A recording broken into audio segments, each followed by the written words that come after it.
Belum puas saat di perbatasan desa Rapoala dan Rapolemba, salah satu warga yang membawa golok menelanjangi celana Ali dan memotong alat kelaminnya sampai habis, guys. Assalamualaikum warahmatullahi wabarakatuh. Halo guys, balik lagi bersamaku Asmi Harel. Ada sebuah video mengerikan viral di medsos pada 3 Desember 2025 lalu, yaitu video seorang pria yang sedang diamuk massa sampai meninggal di desa Rampolemba, kecamatan Tambobulu, Kabupaten Goa, Sulawesi Selatan. Aksi ini tuh begitu brutal guys. Konon katanya, alat kelamin orang ini itu sempat dipotong habis guys. Terus setelah tewas, jasadnya ini diarak keliling desa dengan cara diseret pakai motor sejauh 5 km. Kejadian mengerikan ini adalah buntut dari kasus penganiayaan dan pemerkosaan seorang perempuan difabel pada Minggu 30 November 2025 kemarin. Orang dengan berkebutuhan khusus diperlakukan secara biadab loh. Jadi orang yang diamuk massa tadi adalah pelakunya guys. Jujur lihat fenomena kayak gini itu ironi banget gak sih guys? Satu sisi kita nggak tega lihat manusia dihajar habis-habisan sampai mati, dikebiri, bahkan jasadnya diarak beramai-ramai. Tapi di sisi lain kita juga nggak terima lihat seorang penyandang kebutuhan khusus diperlakukan secara biadab. Lihat kasus ini tuh jatuhnya jadi serba salah. Tapi balik lagi Indonesia kan negara hukum, katanya. Jadi alangkah baiknya seharusnya diserahkan ke pihak berwajib saja kan. Jangan main hakim sendiri. Oke guys, seperti apa kisah lengkapnya? Langsung saja kita mulai pembahasannya. Cus. Minggu 30 November 2025, seorang pria bernama Ali, 47 tahun, diduga melakukan penganiayaan dan pemerkosaan kepada seorang perempuan penyandang difabel berinisial T, warga Kelurahan Cikoro, Kecamatan Tombobulu, Kabupaten Goa, Sulawesi Selatan.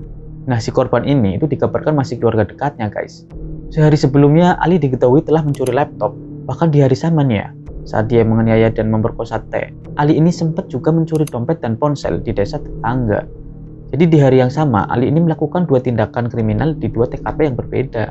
Ali sendiri ternyata adalah seorang residivis kasus pencurian dan dia juga pernah masuk penjara selama 2 tahun guys. Ada juga informasi yang mengatakan kalau Ali ini juga pernah melakukan pelecehan seksual kepada adik tirinya sendiri. Jadi memang si Ali ini tuh punya latar belakang yang kurang baik guys. Dia itu nggak cuma sekali melakukan tindakan kriminal, tapi sudah berkali-kali dan perbuatannya ini tuh sangat meresahkan warga sekitar. Hal inilah yang membuat warga di kampungnya itu geram. Bahkan dikabarkan Ali ini tuh sempat ditolak kembali ke kampungnya setelah keluar dari penjara. Karena warga udah terlanjur muak kan dengan kelakuannya, dan ia pun tidak punya etikat baik untuk merubah sikap.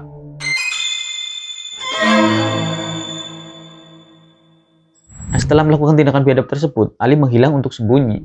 Sementara itu korban T ini mengalami trauma berat dengan kondisi luka fisiknya yang cukup parah, dengan beberapa luka lebam terutama di bagian mata. Oleh karena itu, korban segera dilarikan ke RSUD Syekh Yusuf Goa untuk mendapatkan perawatan medis.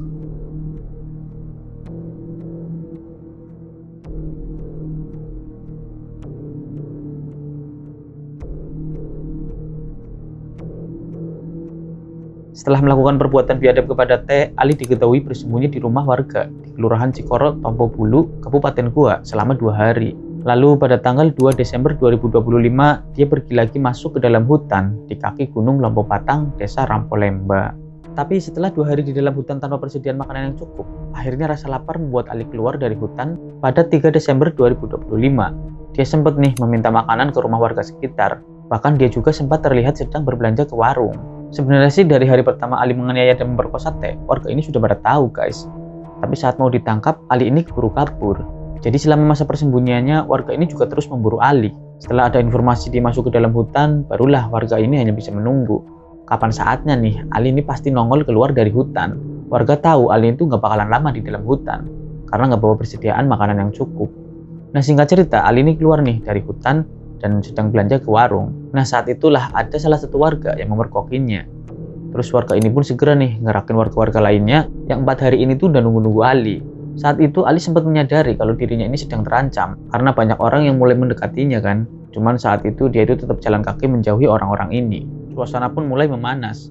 Saat di satu momen, beberapa warga ini tiba-tiba saja langsung menyerang dan membekuk Ali. Tangan dan kaki Ali diikat pakai tali sambil sesekali dipukul dan ditendangi. Sementara itu warga yang lain terus berdatangan untuk ikut melakukan penganiayaan hingga akhirnya Ali pun jadi bulan-bulanan warga yang sudah terbakar amarah. Dan situasi saat itu pun sudah tak terkendali lagi. Dia dipukuli, ditendangi, diinjak-injak, diseret di aspal sambil jalan. Belum puas saat di perbatasan desa Rapoala dan Rapolemba, salah satu warga yang membawa golok menelanjangi celana Ali dan memotong alat kelaminnya sampai habis guys. Bahkan konon itunya yang udah terpotong, ini sampai dicincang-cincang guys. Ngeri banget ya. Ali yang sudah nggak berdaya pun akhirnya tewas secara mengenaskan. Udah puas? Belum guys. Jasad Ali diarak beramai-ramai pakai motor keliling desa sejauh 5 km sampai kulit tubuhnya itu mengelupas akibat gesekan dengan aspal. Momen inilah yang viral di media sosial guys.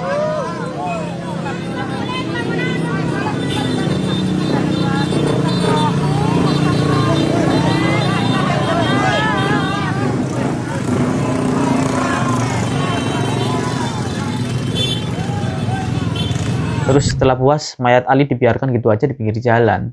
Pihak keluarga Ali menyatakan ikhlas untuk menerima kejadian ini. Keluarga juga mengaku memahami kekesalan dan kemarahan warga, mengingat Ali ini terkenal meresahkan warga, serta punya riwayat kriminal pencurian dan tindakan asusila. Namun keluarga tetap menyayangkan dan menolak adanya tindakan main hakim sendiri dengan cara yang brutal, seperti memotong alat vital dan menyeret mayatnya keliling desa.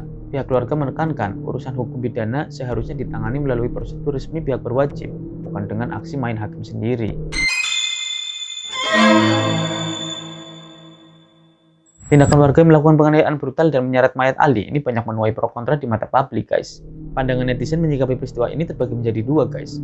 Ada yang pro dengan tindakan warga dengan dalih sebagai hukuman setimpal karena tindakan biadab Ali sebelumnya yang dinilai sudah melampaui batas. Aksi tersebut juga sebagai peringatan supaya kejadian serupa tidak terulang lagi. Mereka berharap dengan tindakan main hakim sendiri ini dapat menimbulkan efek jera kepada pelaku tindakan pencurian dan pelecehan seksual. Sedangkan netizen yang kontra menganggap tindakan main hakim sendiri ini berlebihan dan keterlaluan.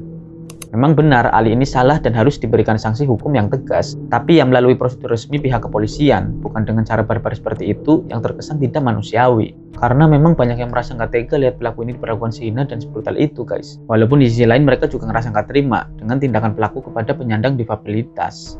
Ada juga netizen yang berpendapat jika terjadinya main hakim sendiri ini sebagai kritik untuk pihak kepolisian. Yang mana ini adalah sinyal jika masyarakat sudah tidak sepenuhnya percaya lagi kepada kepolisian sebagai instansi resmi penegak hukum. Mereka dinilai terlalu lamban untuk merespon aduan masyarakat perihal tindakan kriminal, sehingga mereka lebih memilih untuk melakukan tindakan sendiri. Sementara itu pada Kamis 4 Desember 2025, Kapolres Goa AKBP Muhammad Ali Sulaiman merespon dengan turun secara langsung guna meredakan amarah warga pasca terjadinya tragedi mengerikan tersebut.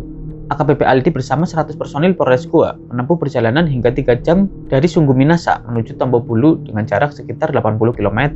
Sesampainya di sana, beliau menggelar pertemuan dengan pemerintah kecamatan dan desa, serta beberapa tokoh masyarakat, adat, dan juga agama. Situasi pun berangsur kondusif setelah semua unsur saling berkoordinasi. Tim Inafis Polres Goa juga segera melakukan olah TKP dan mulai melakukan penyelidikan awal atas kasus tewasnya Ali ini. Polisi juga memeriksa beberapa saksi yang diduga mengetahui dan terlibat dalam aksi pengeroyokan tersebut. AKBP Aldi mengatakan ada beberapa orang yang sudah dimintai keterangan, dan ini adalah bagian dari upaya kami untuk menghadirkan kepastian hukum sekaligus mencegah adanya aksi balasan. Beliau juga menjelaskan bahwa penganiayaan kepada terduga pelaku tidak dapat dibenarkan. Kita boleh membenci perbuatannya, tapi jangan manusianya. Selain itu, polisi juga terus memantau keadaan T, perempuan difabel yang menjadi korban penganiayaan dan pelecehan seksual, dan alhamdulillah kondisi korban pun sudah mulai membaik, namun masih terus dalam pendampingan. Dan kita doakan saja mudah-mudahan kondisi T cepat segera pulih. Oke guys, seperti itulah pembahasan tentang kasus pengeroyokan Ali, pelaku penganiayaan dan pelecehan kepada difabel. Mudah-mudahan kisah ini bisa menjadi pelajaran untuk kita semua. Ketemu di video lainnya. Aku akhiri, wassalamualaikum warahmatullahi wabarakatuh.